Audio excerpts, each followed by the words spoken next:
Assalamualaikum warahmatullahi wabarakatuh.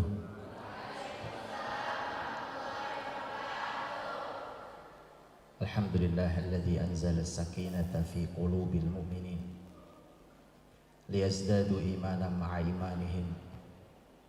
Alhamdulillahilladzi anzala al-kitab. Alhamdulillahilladzi 'allama al-Qur'ana khalaqal insana 'allamahul bayan. Asyhadu an la ilaha illallah wahdahu la syarika lah wa asyhadu anna Muhammadan 'abduhu wa rasuluh. Allahumma shalli wa sallim wa barik wa an'im ala rasulina wa imamina wa qudwatina wa sayyidina Muhammadin sallallahu alaihi wasallam wa ala alihi wa sahbihi ajma'in. Subhanaka la ilma lana illa ma 'allamtana innaka antal alimul hakim. Allahumma anfa'na bima 'allamtana wa 'allimna ma yanfa'una wa zidna ilman ya alim. Amma ba'd, yang kami muliakan dengan penuh ta'zim para ulama, para kiai dan seluruh pimpinan pondok pesantren se-Kecamatan Tenjolaya, yang saya cintai para santri, laki perempuan dari semua pesantren, yang dengan cinta itu mudah-mudahan kita bisa bersatu. Tanpa persatuan tidak mungkin ada kebesaran lagi. Dan juga para umaro, para pemimpin dengan seluruh jajarannya, yang saya juga mendoakan agar para pemimpin diberikan Allah kekuatan dan penjagaan. Sesuai dirahmati Allah, muslimin muslimat hafizakumullah. Amanah yang sampai ke saya itu ada judulnya sebenarnya. Ada judulnya, saya nggak hafal judulnya. Saya bacakan judulnya teman-teman. Judulnya itu implementasi resolusi jihad terhadap perkembangan pondok pesantren. Itu yang ada di saya. Ditambah hari ini ada tema nasional hari-hari santri yang tertulis juga, yang dari tadi juga disampaikan, dibicarakan, yaitu tentang berdaya menjaga martabat kemanusiaan. Pertemuan ini sebenarnya pertemuan dua sejarah besar yang tidak mungkin dipisahkan. Yang pertama adalah sejarah manusia paling agung di muka bumi. Dengan kita hadir di sini bersama di Maulid Rasulullah Sallallahu Alaihi Wasallam, manusia pemimpin dan yang mengajarkan bukan hanya pada muslimin. Beliau adalah guru kemanusiaan. Jadi temanya tema pas kemanusiaan. Dan yang kedua, sejarah para muallim, para kiai, para masyayikh dengan para santrinya. Dan itu jelas bersambung karena Rasul kita sallallahu alaihi wasallam bersabda, innal anbiya lam yuwarithu dinaran wala dirhaman walakin warathul ilm faman akhadahu faqad akhadha bihadhin wafir. Para nabi itu tidak meninggalkan warisan berupa emas perak, bukan berupa dinar dan dirham, tapi warisan nabi itu ilmu. Siapa yang mengambil ilmu sungguh telah mendapat warisan yang banyak. Dan wa innal ulama warasatul anbiya. Para ulama itulah yang merupakan pewaris para nabi. Karena itu ini dua sejarah yang bertemu dan sungguh amat luar biasa. Ini di level kehidupan kemanusiaan paling tinggi. Karena di sana ada ulama dan di sana ada guru besarnya para ulama, yaitu Rasulullah Muhammad sallallahu alaihi wasallam. Baik. Para masyayikh dan para santri hafizakumullah jami'an, sudah banyak sebenarnya disampaikan tadi. Saya juga tidak akan menambahi banyak, tapi izinkan saya hanya ingin, saya ini sekarang jadi masyarakat tak terpisahkan di Situ Daun ini. Alhamdulillah diterima baik oleh para kiai di sini, juga masyarakat. Mudah-mudahan saya dan teman-teman tidak lagi dianggap sebagai pendatang, karena memang kita tinggal di sini dan kita urus bersama negeri kita ini, kampung kita ini, kita urus bersama, desa kita, kecamatan kita urus bersama dengan baik, ke depan akan bersinergi untuk baik. Tapi saya kalau secara nasab keturunan, saya ini keturunan Jawa Timur Betawi. Nah, itu dua-duanya itu. Hari ini kan dari tadi ngomongin Surabaya, nah itu saya orang Jawa Timur. Khas orang Jawa Timur, khas Betawi itu nggak ada yang ditutup-tutupi. Jadi saya kalau bicara di hadapan para kiai dari Sunda, saya agak khawatir sebenarnya Pak. Jujur saya khawatir, karena saya khawatir tidak sopan, karena orang Jawa Timur Betawi itu, udah Jawa Timur ketemunya Betawi, kalau Jawa Timur ketemu Sunda masih lumayan lah gitu Pak. Jawa Timur ketemunya Betawi, jadi kayak saya nih, jadi kalau bicara nggak pakai saringan Pak. Ustadz Fauzi apa nih, ini kalau Ustadz Fauzi Masya Allah, tabarakallah ya, walaupun beliau berorasi luar biasa, bahasanya halus, saya nggak bisa Pak. Boleh nggak saya ngomongnya agak kasar dikit Pak? Bukan kasar, tapi saya bicara belak-belakan, karena kalau saya bicara seperti Ustadz Fauzi sampaikan tadi, kalau bicara harus pakai dalil dan pakai bukti, pakai data, nggak boleh asal. Jadi ini saya tidak panjang, insya Allah saya cuma ingin sampaikan karena hari ini adalah pembahasan kita tentang Hari Santri dan Maulid Rasulullah SAW. Tema Hari Santri, kisah perjuangan Hari Santri 22 Oktober sudah disampaikan lengkap. Tentang Rasulullah SAW juga sudah dibahas lengkap. Nah, saya cuma ngasih data hari ini, Pak. Hari data saya sampaikan, saya mau bacakan dulu. Sambil nanti kita jujur terhadap sejarah.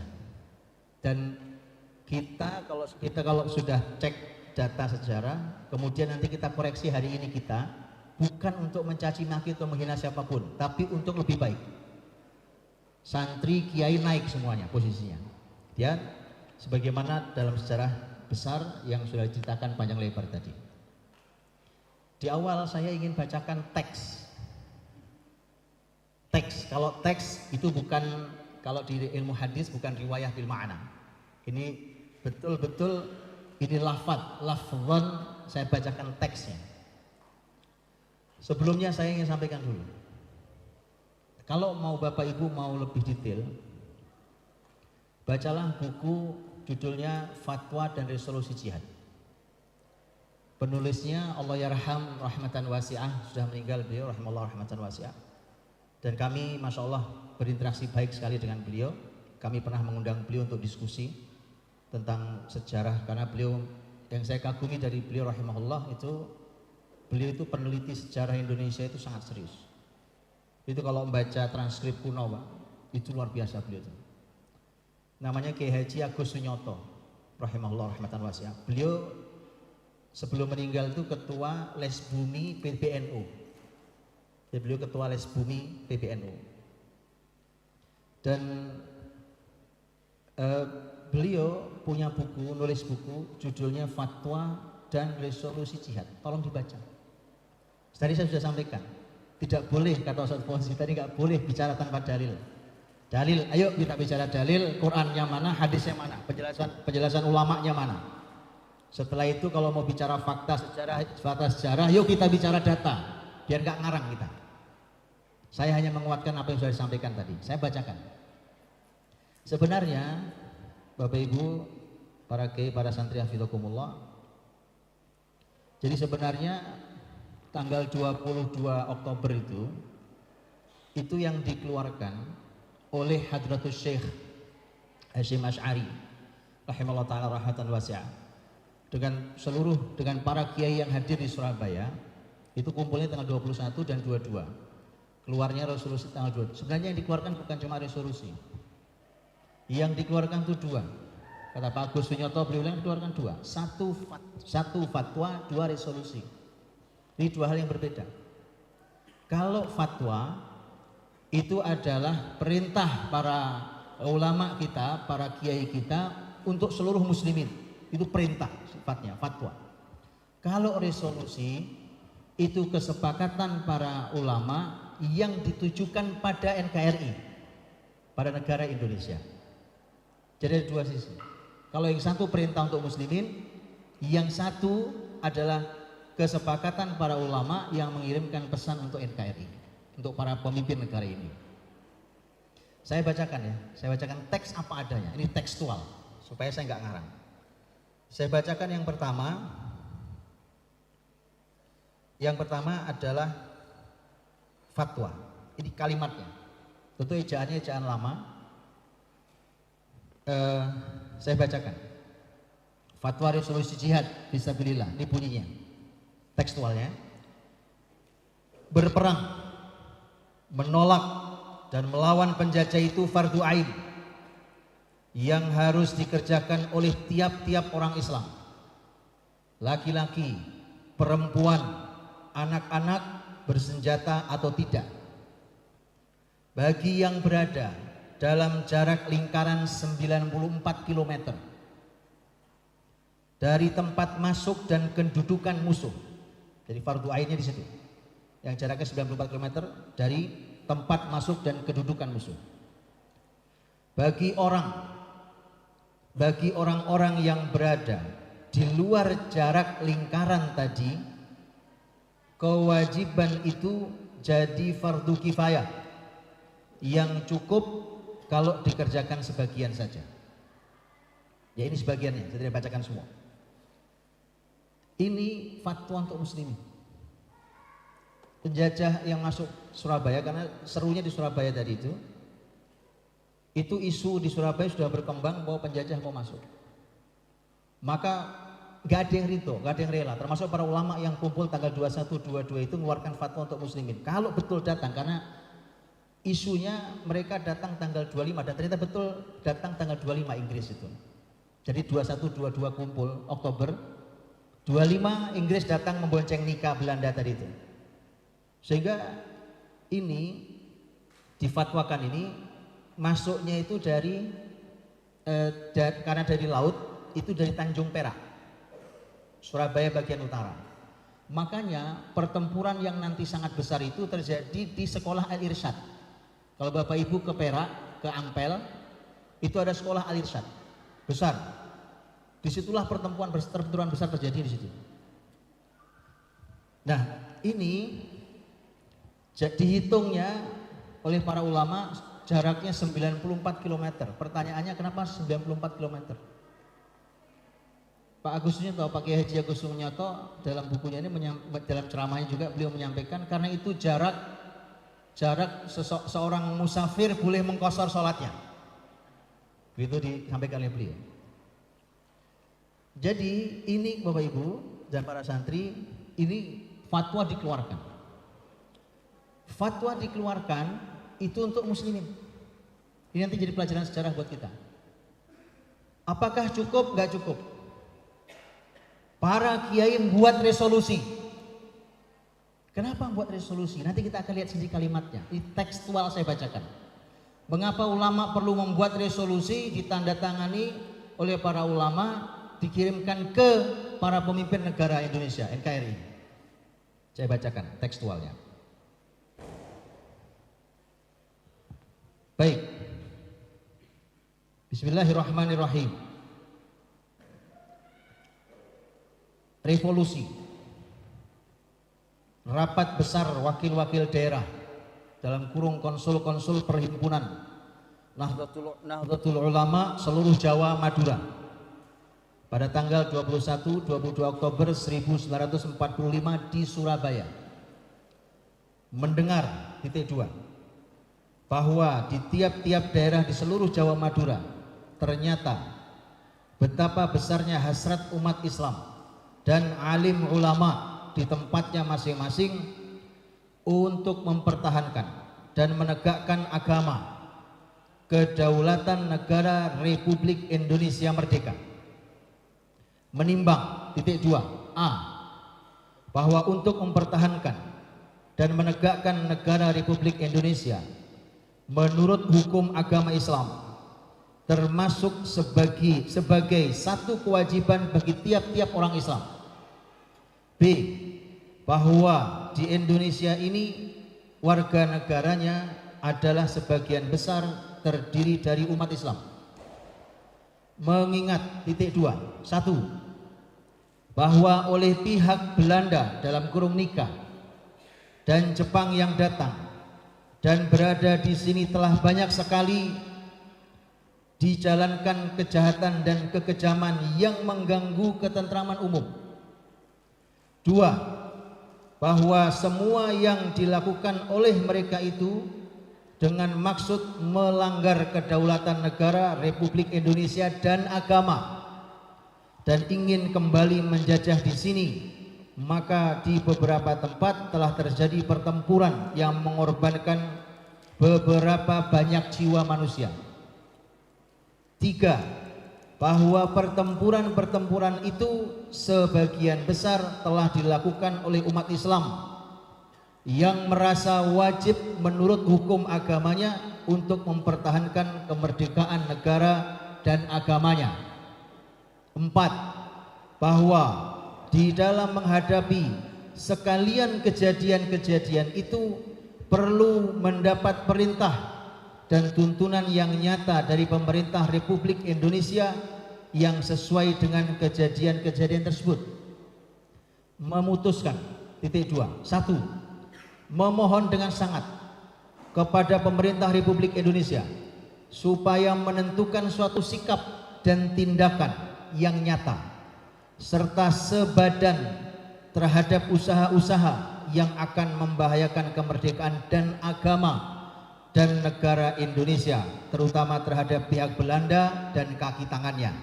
2. Supaya memerintahkan melanjutkan perjuangan bersifat sabilillah untuk tegaknya negara Republik Indonesia merdeka dan agama Islam. Surabaya, 22/10/1945, Pengurus Besar Nahdlatul Ulama. Resolusi ini aslinya muncul, Bapak Ibu, itu karena negara nggak hadir. Saya boleh jujur nggak? Saya boleh jujur nggak, Pak? Boleh, Ustaz ya? Boleh ya, para santri saya boleh jujur. Tadi saya sudah bilang, Pak, saya mohon maaf. Negara tidak hadir. Jujur-jujuran, Pak. Bahkan pemerintah Jakarta memerintahkan agar Inggris yang berlabuh di Perak jangan diberikan perlawanan, jangan ditembaki. Tentara-tentara Indonesia yang di Surabaya itu sudah gregetan karena sudah mau ditembaki, karena mereka melarang mereka turun dari kapalnya. Tapi justru pemerintah Jakarta yang mengatakan jangan.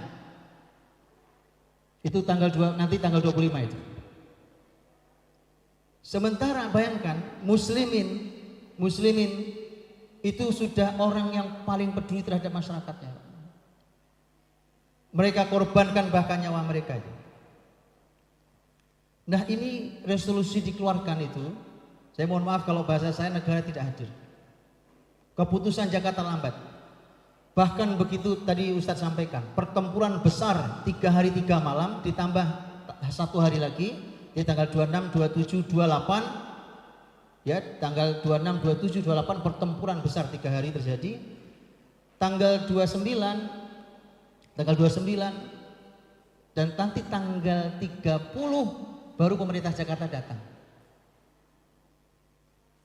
Pemerintah Jakarta datang, nah Jenderal Brigjen Malabi itu mati tanggal 30 sore. Justru setelah terjadi kesepakatan perdamaian. Nah, ini para ulama dan para santri hafizakumullah, inilah yang sebenarnya nanti justru kita harus lakukan di pesantren-pesantren itu. Apa yang tersoal kita bisa bahas nanti. Tanggal 24 pagi, 25 itu kan pertempuran, 25 itu mereka datang, kemudian pertempuran 26 beberapa hari. 24 pagi terdapat pidato yang sangat legendaris, pidatonya Bung Tomo. Tadi Ustadz Fauzi sampaikan. Saya mau bacakan teksnya juga, biar gak ngarang saya. Saya bacakan teks pidatonya Bung Tomo, supaya kita punya data. Apa bunyi pidato teksnya Bung Tomo? Saya bacakan, lihat kalimatnya. Lihat kalimat luar biasa. Karena Bung Tomo itu saat itu posisinya sebagai wartawan. Jadi beliau itu kerjanya itu. Sehingga beliau tahu persis data bahwa besok mereka datang. Maka 24 pagi beliau pidato di Surabaya Kita suka lihat gambarnya beliau lagi berteriak Allahu Akbar itu. Tapi saya bacakan utuh apa adanya. Kita dengarkan bagaimana perjuangan itu. Lihat kalimatnya, pidatonya. Kita ekstremis dan rakyat nggak takut. Berjuang ya begitu. Jadi kita ini sekarang cuma ditakut-takuti dengan kata teroris. Bung Tomo itu Pak, untuk mengobarkan sengajian kita bilang kita ekstremis. Dan rakyat sekarang tidak percaya lagi pada ucapan-ucapan manis. Kita tidak percaya setiap gerakan yang mereka lakukan selama kemerdekaan Republik tetap tidak diakui. Kita akan menembak, kita akan mengalirkan darah siapapun yang merintangi jalan kita. Kalau kita tidak diberi kemerdekaan sepenuhnya, kita akan menghancurkan gedung-gedung dan pabrik-pabrik imperialis dengan granat tangan dan dinamit yang kita miliki. Dan kita akan memberikan tanda revolusi, merobek usus setiap makhluk hidup yang berusaha menjajah kita kembali. Ribuan rakyat yang kelaparan, telanjang dan dihina oleh kolonialis akan menjalankan revolusi ini. Kita kaum ekstremis, kita yang memberontak dengan penuh semangat revolusi bersama dengan rakyat Indonesia yang pernah ditindas oleh penjajahan, lebih senang melihat Indonesia banjir darah dan tenggelam ke dasar samudra daripada dijajah sekali lagi. Tuhan akan melindungi kita. Merdeka, Allahu Akbar, Allahu Akbar, Allahu Akbar. Bung Tomo, itu isinya. Gak ada kiai santri lemes-lemes tuh nggak ada. Wallahi itu nunduk lemas, nggak ada. Kalau negara tidak hadir, pesantren nggak mati gaya Pak, nggak ada. Sekarang masalah tadi contohnya, apakah harus menunggu selalu pemerintah kecamatan? Apa harus selalu menunggu pemerintah daerah, desa, kabupaten, provinsi, kementerian, negara? Mereka nggak bisa menjangkau semua. Masyarakat ini bersyukur. Tadi saya tanya, Tenjolaya berapa jumlah pesantrennya Ustaz? Ada 40 lebih. Saya bersyukur. Itu artinya Tenjolaya ini Pak, itu mudah sekali ngurus masyarakatnya. Kenapa? Serahkan saja masyarakat sekitar pesantren ke pesantren setempat. Karena begitulah dari dulu pesantren, kiai dan santrinya. Tidak perlu menunggu negara untuk berbuat baik. Gak ada nunggu negara itu, gak ada. Saya mau tanya, itu kiai-kiai hadir di sana, mereka kumpul, mereka mengeluarkan fatwa, resolusi, para santri turun ke jalan, mereka jihad. Ada yang bayar? Gak ada. Dari dulu memang pesantren begitu. Gak ada pesantren ngemis ke negara, itu gak ada. Pesantren minta dana bos itu gak ada Pak. Gak ada itu. Yang ada bahkan dalam sejarah madaris, sejarah Islam dulu, yang ada pesantrenlah yang akan mendanai masyarakat sekitar, bahkan meminjami kepada negara kalau negara tidak cukup anggarannya. Wallahi. Buka kitab bukunya Dr. Abdul Hadi Tazi ketika beliau menulis tentang Jami' Qarawiyyin. Ini kampus pertama di dunia yang diakui PBB. Posisinya di kota Fes, Maroko. Beliau punya bukunya 3 jilid, luar biasa bukunya. Dr. Abdul Hadi Tazi, beliau menulis tentang berapa sih sebenarnya anggaran yang dimiliki oleh madrasah Qarawiyyin. Itu. Jadi kenapa gitu? Jadi kenapa apa yang membuat santri jadi lemes? Kiai-kiai jadi nggak punya taji lagi, nggak punya taring lagi, nggak kuat berteriak Allahu Akbar lagi, karena terlalu banyak makan jasa. Kiai-kiai kita mengajarkan Pak, jangankan cuma harta, darah kita tumpahkan, nyawa kita korbankan. Begitu aslinya, itu yang kita dapatkan. Itu kiai-kiai kita. Jangan cuma kita bawa nama Hadratus Syekh, Kiai Haji Wahab Hasbullah, atau Kiai Haji yang lain, atau tokoh di organisasi lain, Kiai Haji Ahmad Dahlan, Muhammadiyah, atau tokoh Al-Irsyad, tokoh Persis. Jangan hanya dibawa-bawa namanya. Tapi teladani kehebatan mereka, kebaikan, kesolehan mereka. Yuk kita teladani, Pak. Apa bisa? Apa yang nggak bisa dengan izin Allah? Itu bisa. Ini kejujuran kita membaca sejarah. Yuk kita jujur baca sejarah kita. Maka dari itu antar pesantren itu bersatu, baru bisa ngusir orang jahat. Sekarang ya Pak, begitu santri itu kan 17 Agustus 45 sudah dinyatakan merdeka. Itu Agustus, September, Oktober belum diakui. Indonesia belum diakui. Muncul resolusi fatwa dan resolusi jihad. Kemudian pecah perang. Itu perang 10 November, Oktober, November. 10 November perang. Waktu itu Belanda karena Malabi mati, Inggris marah besar. Makanya kemudian Inggris menduga itu sudah menyebarkan, jadi disebar dari helikopter, pesawat, selebaran supaya menyerahkan yang membunuh Brigjen Malabi. Kalau tidak akan dibombardir dari darat, udara dan laut Surabaya itu. Dan Inggris sudah memperkirakan paling lama hanya 3 hari Surabaya selesai. Apa yang terjadi? Inggris tuh Pak, itu belum pernah kenal arek Surabaya. Aduh tahu bonek? Tahu bonek Pak? Belum kenal dia Surabaya. Pasukan Inggris yang dikirim tuh, itu salah satu pasukan khusus. Itu pasukan khusus yang terlatih di berbagai negara. Pasukan yang dikirim ke Surabaya itu lawan arek Surabaya nggak sanggup. Bonek dilawan, nggak bisa Pak. Bonek nggak bisa dilawan. Jangan ya. Makanya sampai sekarang bonek tuh bangga gitu Pak, ya kan? Ya, jangankan cuma kalian, Inggris saja selesai sama kita gitu ya. Ya. Itu para kiai dan para santri hafizakumullah. 3 hari yang diperkirakan, itu tahu perjalanan perang itu berapa lamanya? 100 hari. 100 hari. Baru kemudian arek-arek Surabaya yang tentu isinya adalah para kiai, para santri dan para masyarakat yang hadir yang peduli itu. Tadi korbannya sangat amat banyak, tapi yang menarik, pasukan khusus Inggris itu korbannya 2.000 orang Pak. Mati 3 jenderal termasuk Malabi. Keren. Kenapa? Inggris itu sebenarnya gengsi, karena Inggris ngirim pasukan khusus, ternyata yang dilawan tuh orang tawuran. Itu yang perang pertama itu 3 hari kayak tawuran Pak. Jadi itu kan semua teori militer nggak tembus. Biasanya kan lawan menggunakan strategi, teknik apa gitu kan.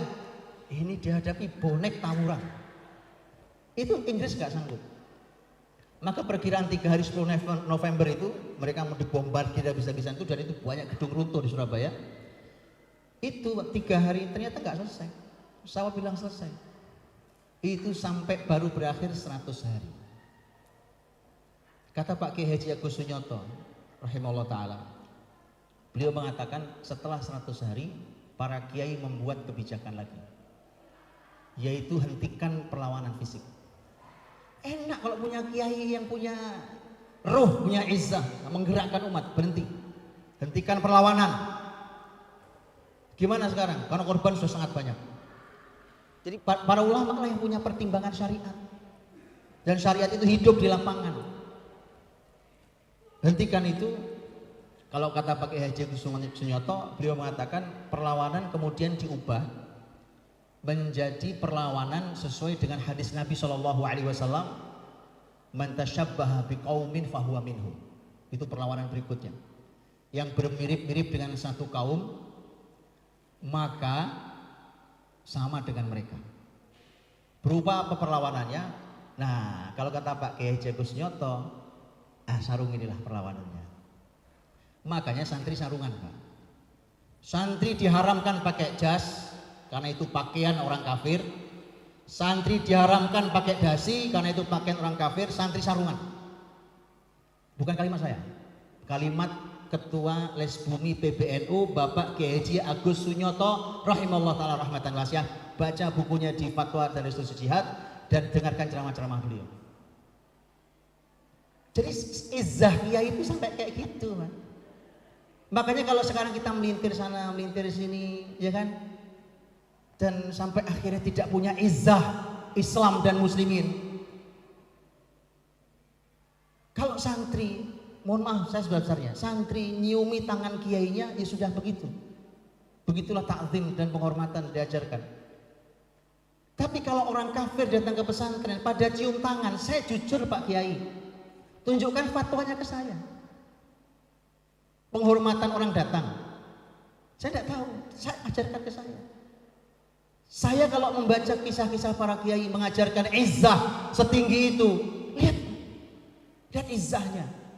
Dulu oleh para kiai difatwakan haram jas, difatwakan haram dasi. Karena pakaian orang kafir, man tasyabbaha biqaumin fahuwa minhum. Bukan kalimat saya Pak nih, saya cuma menyampaikan data. Nah ini, disinilah kemudian kalau pesantren hari ini Masya Allah tambah berkembang, ayo munculkan izzah ilmu dan ahli ilmu lagi.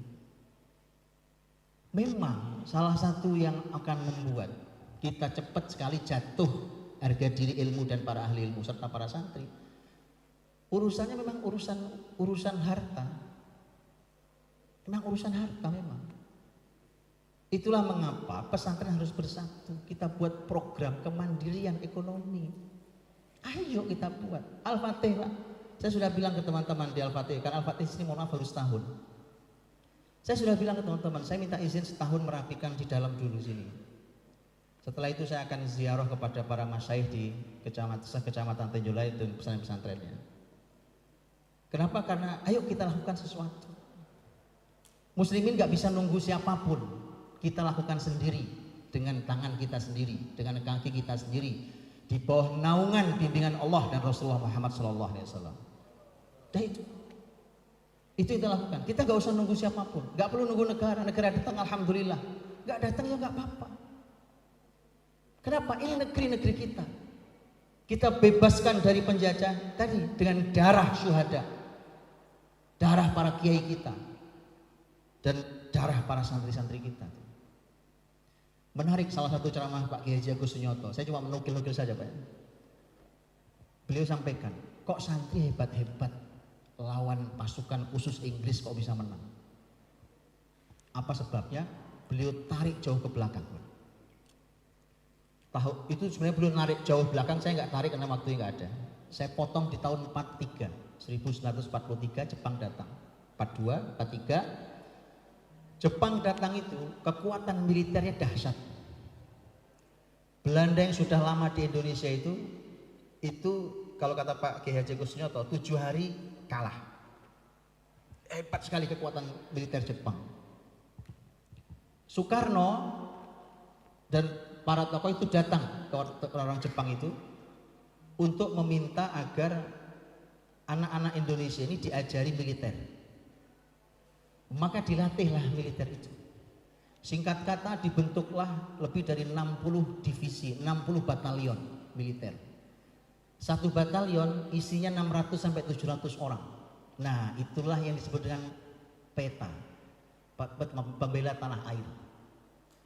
Itu ada di salah satu ceramah beliau menyebut 69 batalion.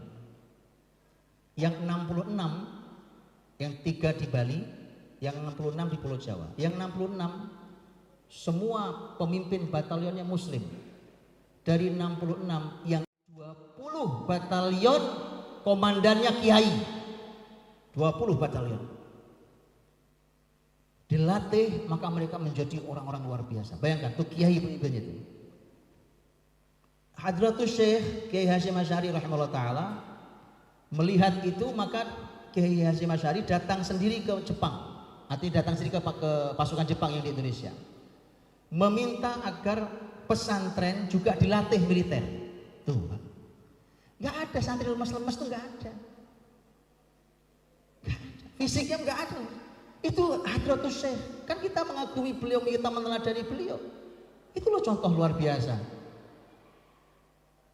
Beliau datang, tolong latih santri-santri kami. Karena banyak sekali pesantren itu, maka tidak mungkin dilatih. Akhirnya punya inisiatif, kalau gitu kami kumpulkan orang-orang pilihan dari pesantren, dilatih oleh Jepang. Terkumpul 500 orang santri pilihan, dilatih di Cibarusa. Dulu masuk Bogor, kalau nggak salah sekarang masuk Bekasi. Cibarusah, dulu Bogor. Dia masuknya dulu Bogor. Di Cibarusah dilatih mereka. Tentu gak sehebat peta, tetapi ini dilatih luar biasa. Begitu mereka pulang ke pesantren masing-masing, mereka melatih teman-temannya, maka jadilah 500 batalion. Jadi Inggris nggak tahu kalau yang dihadapi itu pasukan-pasukan hebat, itu santri. Jadi pesantren itu harusnya begitu. Nggak ada pesantren santrinya lemes loyo, nggak ada. Sehebat-hebat itu juga. Nah, itulah mengapa pesantren itu santrinya mesti sehebat itu. Nah, para kiai dan para santri hafizakumullah. Dan situlah kemudian kita belajar sangat banyak dari data sejarah ini. Bahwa ternyata peran besar kalau pesantren itu jangan diragukan kecintaannya pada NKRI. Saya bahkan ceramah di umum, saya teriak-teriak, saya bilang jahat orang yang mengatakan pesantren teroris, jahat yang mengatakan pesantren itu radikal sehingga harus diawasi, jahat yang mengatakan masjid tempat berkumpulnya kaum radikalis dan teroris, itu jahat, Pak. Jangan dimakan oleh pesantren-pesantren isu itu, jangan dimakan oleh masjid-masjid. Ya salam. Tadi loh, Masya Allah Syekhona Ustadz kita juara 1 tadi itu. Apa yang diajarkan di pesantren? Ya itu Pak, baca kitab kuning. Itu menakutkan bagi siapapun, pasti menakutkan lah. Karena di situ semua hal dibangun, diajarkan.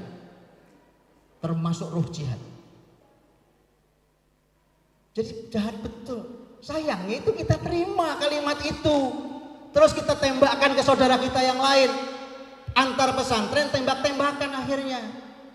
Sudah gak masuk. Lihat Bapak Ibu semuanya santri. Cantum lihat coba. Begitu lihat tulusnya kecintaan santri, para kiai dan santrinya.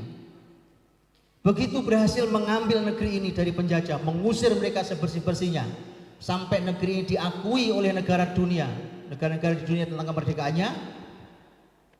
Para kiai dan santri balik ke pesantren, balik lagi ngaji kitab kuning. Saya kalau boleh jujur, ini memang kesalahan kita, kesalahan santri dan kiainya. Bukan salah masuk baliknya, cuma mestinya negara nggak dilepas. Begitu negara dilepas, ya kan? Mereka dulu waktu perang 10 November pegang senjata, walaupun sebagiannya pistol itu senjata rampasan. Tapi mereka jago memainkan. Hari ini kan kita nggak boleh megang pistol, nggak boleh. Kita serahkan kepada pihak yang boleh memegangnya. Ternyata pistol buat mainan sama mereka. Kita bayari pelurunya, kita bayari senjatanya, kita gaji mereka. Mereka main-main tembak-tembakan sendiri. Ini apa? Karena santrinya dan kiainya tadi Pak, harus kembali punya izzah. Jangan mau kita ini sekarang sibuk berantem sama saudara karena habis tenaga untuk berantem. Mereka di luar sana berbuat jahat, negeri kita dikangkangi kembali oleh penjahat seperti Pak Camat tadi sampaikan. Masih sama temanya dengan tahun 45 tadi Pak Camat sampaikan. Sama temanya dengan tahun 45, cuma beda hidungnya aja. Yang satu mancung ke depan, satu mancung ke belakang, itu aja. Beda rambutnya tadi katanya. Jadi cuma itu, tapi kasus sama. Akhirnya negara ini yang memegang siapa? Jadi ketika santri dan para kiai tidak hadir dalam urusan kepemimpinan negara, itu masalahnya. Yang lebih buruk lagi ada. Kalau dahulu mereka bisa menggerakkan masyarakatnya, memperbaiki masyarakatnya, kalau pesantren hari ini tidak berperan di masyarakat sekitarnya, itu paling buruk buat pesantren. Pesantren hanya untuk santri-santrinya, ya kan? Kalau perlu tembok tinggi-tinggi nggak bisa masuk orang lain. Dan yang paling penting bukan itu, tidak ada peran di masyarakat. Terserah masyarakat sekitar mau apa. Di sini diajarkan umpamanya di pesantren diajarkan riba haram, masyarakatnya kena rentenir. Apa gunanya pesantren ini? Pak, doakan saya, Pak. Doakan kami di Al-Fatih ini. Al-Fatih baru setahun. Saya sudah uji coba ini karena Al-Fatih ini ada di tempat lain. Ada di tempat lain juga. Kami sudah melakukan itu.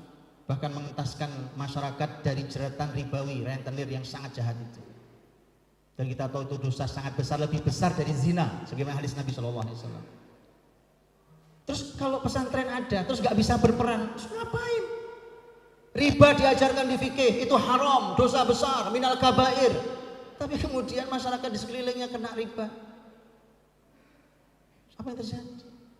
Kita bicara tentang masalah kemakmuran, keadilan, tapi kemudian masyarakatnya bermasalah dari sisi kemakmuran dan keadilan. Enggak begitu. Karena dahulu pesantren-pesantren itu hadir di masyarakatnya, itulah mengapa mereka bisa digerakkan oleh para kiai dan santri-santrinya. Dan itu harus dikembalikan, dan begitulah dahulu sejarah kebesaran Islam. Tentu yang paling tinggi adalah Rasulullah Muhammad SAW. Pendidikan itu sudah ada sejak zaman Rasul. Sistem pendidikan Islam 1000 tahun lebih itu cuma niru gaya pendidikan Rasul. Jadi sudah ada sejak zaman Rasul. Bukan cuma ngajarnya, sampai sistemnya, sistem pengajarannya sudah ada. Dan sangat banyak kitab yang membahas tentang hal itu, sangat amat banyak. Kalau kita tidak tahu, kemudian akhirnya kita menganggap bahwa pendidikan sistem hari ini itu baru ada hari ini, itu masalah. Itu masalah, kita pikir hari ini, akhirnya kemudian karena kita tahunya konsep pendidikan ini datang dari mana? Oh, yang paling hebat Jepang, oh Finlandia. Akhirnya kita nyusu ke sana. Saya sampaikan ke teman-teman saya yang belajar sampai ke sana tentang pendidikan. Saya bilang, Anda tahu Jepang? Anda tahu Jepang? Hasil pendidikan yang Anda kagumi itu, di Jepang itu anak kecil-kecil bunuh diri, Pak. Anda mau? Anda mau gitu? Gak ada yang mau. Dalam Islam haram hukumnya. Tapi kan Anda kagum sama Jepang, terimalah itu. Saya bilang, Anda tahu Finlandia? Saya bilang ke teman-teman saya, Anda tahu Finlandia? Finlandia itu negeri yang sangat amat benci Islam. Finlandia. Mereka kalau agama lain dibuka, udahlah kita nggak boleh saling benci. Tapi kalau Islam sangat amat benci, itu Finlandia. Karena berkumpul sangat amat banyak Yahudi di sana hari ini. Terus kemudian kita belajar sana. Yang terjadi, Pak, nanti orang tidak bangga dengan Islam. Kalau orang sudah tidak bangga, lihat kalimat fashhadu bi anna muslim. Itu kan lihat, kalian semua yang ada, saksikan bahwa saya muslim, kami ini muslim. Itu kebanggaan luar biasa. Kalau belajarnya ke sana, itu nggak boleh ngomong gitu, nggak boleh bangga-bangga pada Islam. Sudahlah, nyatakan semua agama kan baik-baik semua agama kan sama saja. Nggak sadar, Pak, kita dibuat lemes, pesantren itu dibuat lemes, menjadi nggak jelas warnanya, padahal kiai-kiai kita mengajarkan luar biasa. Saya sudah sering bilang, kalau toleransi, Pak, jangan ajari kami. Teladan kami itu para Rasul. Teladan kami Rasulullah Muhammad SAW, generasi sahabat tabi'in dan selanjutnya sampai para ulama kita. Kalau babnya toleransi, nggak ada yang melebihi toleransi muslimin. Nggak ada. Saya boleh bukakan data sejarahnya sangat panjang. Kalau bicara tentang masalah kecintaan pada negeri, nggak usah diajari kami. Nggak usah diajari Pak kami itu. Muslim itu nggak usah diajari tentang cinta negeri. Mereka bangun negeri tanpa diperintah oleh pemimpin. Itu aslinya pesantren. Jadi nggak usah kami diajari itu semua. Nggak usah. Lah salahnya pesantren mau terima itu. Yang ada harusnya pesantren datang ke kelurahan, ke kecamatan, ke kabupaten, ke menteri, ke presiden. Pak, kami ajari Anda tentang toleransi. Pak, kami ajari Anda tentang cinta yang tulus pada negeri. Begitu. Bukan, iya Pak, kami terima ini. Akhirnya saling curigai antar pesantren. Kapan? Kalau kita nggak punya tenaga persatuan itu, kan kita semua tahu. Wala tanaza'u fatafshalu wa tadhhaba rihukum wasbiru. Kata Allah, jangan bertikai, kamu akan gagal. Itu pasti. Kita bertikai antar pesantren gagal. Perbedaan pendapat kan dari dulu, Pak. Memang ada kitab fikih yang nggak ada beda pendapat, kan? Kok jangankan kita fikih, di juz'iyat akidah ada perbedaan pendapat dalam Islam. Iya kan? Masya Allah. Atau mau bicara sampai kapan perbedaan ini gitu? Pesantren ini mau bicara sampai kapan perbedaan ini?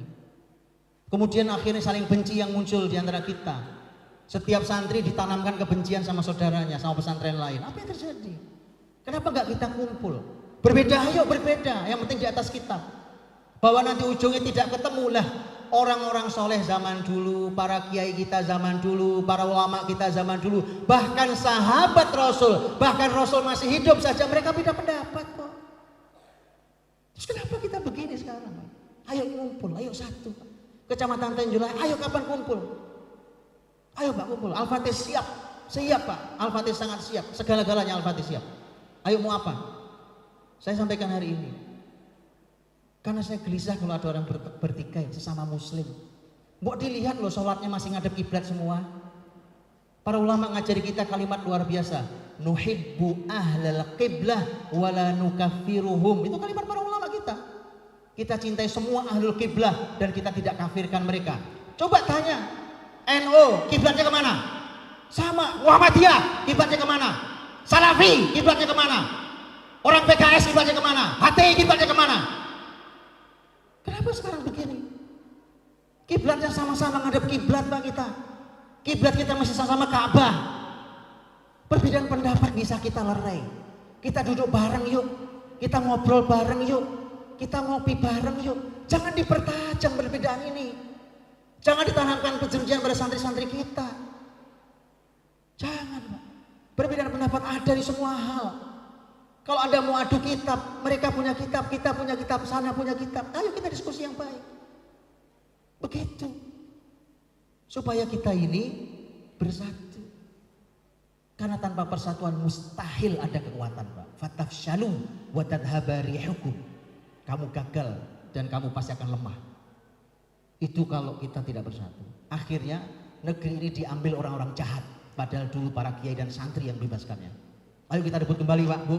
Para santri, para kiai rebut kembali. Lupakan pertikaian. Berbeda nggak apa-apa. Diskusi ayo siap. Kalau perlu Pak, para kiai tadi kan musabakoh qiraatul kutub. Kita buat nanti Pak. Kita buatkan majelis, kita latihan berdebat Pak. Supaya kalau kita berdebat latihan, nanti biasa kita debat. Harus pakai ilmu, seperti Ustaz Fauzi sampaikan, pakai dalil. Ayo debat, nggak apa-apa. Bapak Ibu saya sampaikan mohon maaf, Al-Fatih ini semua kelompok ada di sini. Baik orang tuanya, guru-gurunya semua ada di sini. Bahkan mohon maaf Pak, saya latih, saya punya waktu seminggu sekali ya latihan.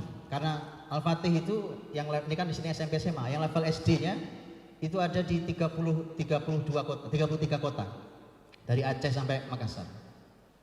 Setiap cabang itu mesti ada satu ustadz syar'i. Itu minimal gelarnya LC. Ada yang LC, ada yang S2, ada yang doktor. Setiap seminggu sekali kami diskusi. Kita baca kitab. Satu ustadz menyampaikan presentasi, kita diskusi, kita mungkin debat. Tapi sebulan sekali. Itu setiap seminggu sekali. Tapi dalam setiap sebulan sekali kami buat tema. Yang tema itu kita pasti akan debat habis. Tapi ukhuwah terjaga. Kami pernah Pak, saya pernah nyampaikan, teman-teman, yuk para masyayikh semua kan itu orang-orang syar'i semua dari berbagai kampus di dunia, ada semua di situ. Berbagai kampus di dunia Islam, dari S1 sampai S3 ada. Itu saya pernah bilang, ayo teman-teman, kasih tema Maulid, bid'ah atau sunnah. Kita biasa Pak, tapi kita nggak baper. Ukhuwah terjaga. Itu setiap wallahi Pak, karena saya ada di dalamnya. Itu yang mengatakan Maulid bid'ah mengeluarkan semua dalil, semua kitabnya. Yang mengatakan sunnah mengeluarkan semua kitab, semua dalilnya. Berdebat, apakah sampai di akhir kita sampai di satu titik? Enggak masalah. Tapi wallahil azim, summa wallah, kalimat kita indah. Waktu menyampaikan indah, nggak ada saling hina, apalagi saling ejek, apalagi kalimat kasar, nggak ada. Kita bersaudara, bahkan ngomong, mohon maaf Ustaz ya, saya harus bantah ini, kalimatnya indah, barakallahu fikum Ustaz, tapi menurut saya enak kalimatnya. Yuk kita latihan Pak, yuk kita latihan. Terserah kalau Bapak Ibu mau, kalau nggak mau, wallah Pak, pesantren nggak kembali kekuatannya. Nggak bisa lawan lagi pasukan Inggris yang pasukan khusus. Nggak bisa. ngelawan RT juga nggak bisa Pak. Wallahi, ayo Pak bersatu. Waktunya sekarang bersatu. Kumpul Tenjolaya, pesantren kumpul. Terserah mau gimana caranya. Saya tahu sudah kumpul. Yuk kita naikkan level kita. Mau kita bicara apa? Penguatan ekonomi, mau bicara kurikulum, mau bicara tentang kualitas para guru, kualitas para santri, saling berhubungan dengan baik, tukar ilmu dan pengalaman dan seterusnya. Ayo. Tidak dengan cara berantem. Sudah cukup. Wa'tasimu bihablillahi jami'a wa la tafarraqu. Ayat ini kita hafal semua Pak. Kalau saya bilang kalau khilaf fikih, bahkan khilaf juz'iyatul aqidah ada sejak zaman sahabat, bukan tabi'in, bukan Imam Syafi'i, Imam Abu Hanifah, ada. Sejak zaman sahabat Nabi sudah ada. Mudah-mudahan nih pesan Maulid dan pesan Hari Santri yang mudah-mudahan bisa kita nikmati bersama-sama. Ayo kita jadikan momentum nih Hari Santri 2022 Kecamatan Tenjolaya adalah merupakan hari kita tancapkan tonggak persatuan antara pesantren. Apapun latar mereka, asal mereka kiblatnya masih sama. Kecuali kiblatnya nggak sama Pak. Kalau kiblatnya nggak sama kita ajak dialog, ya kan? Kalau kiblatnya masih sama, nuhibbu ahlal qiblah wala nukaffiruhum. Mudah-mudahan manfaat. Mohon maaf atas kurangnya. Saya orang Jawa Timur yang Betawi, jadi saya sudah minta izin dari depan. Harus dengan cara itu nampaknya kalau kita mau menggugah hati kita harus dengan cara itu. Karena para kiai yang kita teladani, pesantren-pesantren yang berjasa sangat amat besar untuk pemerdekaan negeri ini, itulah keteladanan yang diberikan kepada kita. Izzah al-ilm wa ahli al-ilm. Izzahnya ilmu dan ahli ilmu. Wallahu a'lam bishawab. Mohon dimaafkan saya kalau salah dan kurangnya kalimat yang tidak sopan atau apapun, mohon maaf sebesarnya. Insya Allah kita lanjutkan. Ayo kita lanjutkan kebaikan ini. Dan saya akhiri. Subhanakallahumma bihamdika asyhadu an la ilaha illa anta astaghfiruka wa atubu ilaik. Assalamualaikum warahmatullahi wabarakatuh.